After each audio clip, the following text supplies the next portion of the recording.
Washington, the US has deployed additional troops and armored vehicles into eastern Syria after a number of clashes with Russian forces, including a recent vehicle collision that injured 4 American service members. Navy Captain Bill Urban, spokesman for US Central Command, said the US has also sent in radar systems and increased fighter jet patrols over the region to better protect American and coalition forces. The United States does not seek conflict with any other nation in Syria, but will defend coalition forces if necessary, said Urban. A senior US official said a half-dozen Bradley fighting vehicles and fewer than 100 additional troops were sent into eastern Syria. The official, who spoke on condition of anonymity to discuss details of the military move, said the reinforcements are meant to be a clear signal to Russia to avoid any more unsafe and provocative actions against the US and its allies there. There have been a number of escalating incidents this year between US and Russian forces who patrol in eastern Syria. The most serious was last month, when officials said Russian vehicles sideswiped an light armored US military vehicle, injuring 4 Americans.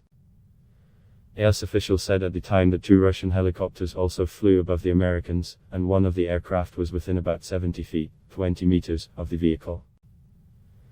The deployment of the armored vehicles was first reported by NBC News.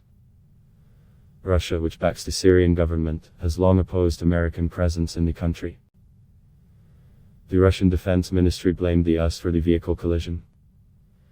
The ministry said Russia had notified the US-led coalition about the Russian military police convoy's route and said the US tried to block the Russian patrol. The 4 American service members injured in the crash received concussions. US troops are usually accompanied by members of the US-backed Syrian Democratic Forces on the patrols, and they have stayed in the region to root out remaining Islamic State insurgents. The crash last month took place near Darak, in northeast Syria, where Russian troops should generally not be present. National Security Council spokesman John Elliott said the US patrol left the area to de-escalate the situation.